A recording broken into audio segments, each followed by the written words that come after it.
Ka-Express, mainit na balita mula sa China. Pasok na sa semifinals ng Jinshan Open ang 20-year-old na Pinay tennis pride na si Alexandra Alex Ayala matapos niyang patumbahin ang veteranong Chinese player na si Liu Jiaqi ng quarterfinals. Sa scoreline na 6-4, 6-1, ipinakita ni Alex ang husay, bilis at mental toughness na nagdala sa kanya sa panibagong milestones sa kanyang professional career. Well, hindi naging madali ang simula ng laban. Maagang nakalamang si Liu, umabante ng 4-2 sa unang set at tila kontrolado ang momentum sa harap ng sariling crowd. Pero pinatunayan ni Alex na hindi siya basta-basta matitinag sa pressure. Gumawa siya ng 4 na sunod-sunod na panalo para maagaw ang unang set, 6-4, at dito na tuluyang nag-shift ang laban pabor sa Pinay. At sa ikalawang set, halos walang nagawa si Liu laban sa agresibong forehand at matalim na baseline shots ni Alex na nagtapos ng dominanting 6-1. At ngayon, mas mabigat na pagsubok ang naghihintay. Sa semifinals, makakatapat ni Alex ang third seed na si Lulu Sun, isang 23-year-old na Swiss, left-hander na kasalukuyang nasa WTA Top 150. Kilala si Sun sa kanyang power game, mabibigat na serves, solid baseline rallies, at ang pagiging agresibo sa mahalagang exchanges. Siya rin ay dumaan sa quarterfinals sa impresibong paraan, kaya't sigurado magiging high-level clash ang semifinal showdown. Ka-Express, si Alex ay kailangang maging consistent sa kanyang first serves upang hindi agad ma-pressure sa returns ni Sun. Kailangan din niya ng variety sa kanyang shot selection, halo ng drop shots, slice at angles, para sirain ang rhythm ng mas malakas at mas matangkad na kalaban. Ang kanyang napatunayang lakas kontra Liu, ang resilience at kakayahang bumangon sa gitna ng pressure, ay susi rin para manatiling kalmado sa semifinal. Ka-Express, ang laban kontra Lulu Sun ay hindi lang para sa finals ticket. Ito ay pagkakataon para ipakita ni Alex na kaya niya makipagsabayan sa mga bagong bituin ng women's tennis at magdala ng karangalan para sa Pilipinas sa mas malalaking entablado. So abangan bukas Ka-Express, September 27 ang kanilang semifinal showdown, isang laban na tiyak na tatatak sa kasaysayan ng Philippine tennis.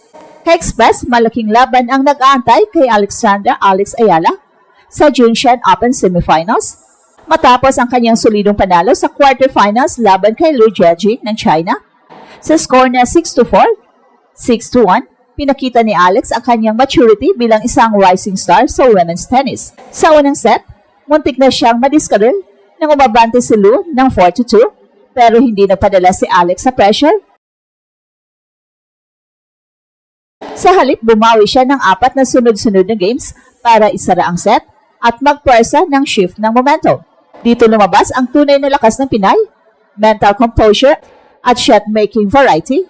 Sa ikalawang set, halos one-sided na ang laban. Kinontrol ni Alex ang baseline gamit ang kanyang matatalim na ground strokes at ginamit ang kanyang bilis para i-neutralize ang attempts ni Liu. At ang resulta, isang dominanting 6-1 finish na nagdala sa kanya sa semifinals ng isang high-level ITF W100 tournament. Sa ngayon, haharapin ni Alex ang mas mabigat na kalaban, si Lulu Sun ng Switzerland. Si Sun, 23 years old, ay isang left-handed na kasalukuyang nasa loob ng top 150 sa WTA rankings at seeded number 3 sa torneo. Kilala siya sa kanyang matitinding serves at aggressive baseline play, bagay na siguradong susubok sa depensa ni Alex. Bukod dito, may advantage sa height si Sun, kaya taasahan natin magiging mabigat ang bawat service game. At sa kanilang head-to-head, ito ang unang beses na magkakaharap ang dalawang rising stars, pero kung pagbabasihan ang kanilang performance, parehong gutom sa panalo at parehong nasa yugto ng karera na kailangang magpakitang gilas sa mas malaking stage. Si Alex ay nasa edad na 20 years old, pero patuloy na tumataas sa rank. Si Sun naman ay nasa peak years at nagtatangkang makapasok sa mas mataas na WTA level tournaments. So Ka-Express, malinaw, ito ay hindi lamang laban para sa finals ticket ng Jinshan Open. Ito ay clash of generations, ang isang batang Pinay na gustong patunayan na kaya niyang makipagsabayan sa mas matatangkad at mas batikang kalaban kontra sa isang European player na gustong ipakita na siya ang susunod na big name sa women's tennis. Ka-Express, pag-uusapan natin ang head-to-head comparison ng dalawang magdapanggaan sa semifinals sa Jinshan Open. Alex Ayala ng Pinas at Lulusan ng Switzerland. Si Alex ay 20 years old lamang. Batang-bata pero malawak na ang experience sa international stage. Galing siya sa Rafael Nadal Academy sa Spain at kilala na sa pagiging Grand Slam Junior Championship. Samantala, si Lulusan ay 23 years old, mas mature at mas maraming taon sa pro circuit. Bagamat parehong nasa early stages pa ng kanilang WTA journey, ang age gap ay nagdadala ng edge sa mental at physical maturity para kay San. Sa kasalukuyan, si Alex ay nasa WTA 180 to 190 range, habang si San ay nasa loob ng top 150 at seeded number 3 sa Jinshan Open. Ranking-wise, mas mataas si San at mas consistent sa pagpasok ng mas malalaking tournaments, pero mabilis din ang pag-akyat ng ating Pinay star. Ang pagkakaiba ng ranking ay hindi ganun kalaki, pero sapat para ipakita ni San ang mas paboreto sa papel. Si Alex ay isang baseline grinder na may kombinasyon ng athleticism at sulit ground strokes. Ang kanyang forehand ay weaponized sa long rallies at mabilis siyang mag-adjust depende sa tempo ng laban. Mahalaga rin ang kanyang mental toughness gaya ng nakita natin kontra Lu Jiaqi kung saan hindi siya bumigay kahit muntik maunahan. Samantala si Lulusan ay kilala bilang isang aggressive left-hander. Malakas ang kanyang serve at kaya niyang magpersa ng short balls mula sa kanyang kalaban. Mas patangkal siya kaysa kay Alex, kaya may natural na advantage siya sa power at reach.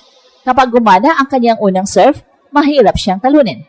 Si Alex ay dumating sa semifinals na may sunod-sunod na straight sets wins, kabilang ang dominanteng laban kay Lu Jiaqi, 6-4, 6-1. Ang kanyang kumpiyansa ay mataas at lumalabas ang best form niya sa mga critical na yugto.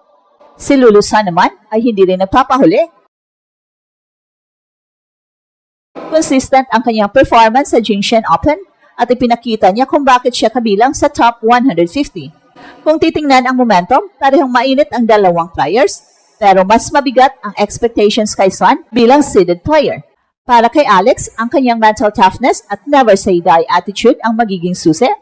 Madalas niyang gulatin ang kalaban sa pamamagitan ng mahabang rallies at ability na bumalik kahit dehado sa scoreline. At para kay San, ang kanyang serve at lefty angles ang makapagdikta ng laban. Kung mahanap niya agad ang ritmo sa kanyang service games, posibleng mahirapan si Alex makahanap ng openings. Ka-express, malinaw na ang laban na ito ay hindi lang basta semifinals, ito ay clash ng contrasting styles, ang resilience at diskarte ng isang batang Pinay laban sa power at aggression ng isang mas mataas na rank na kalaban.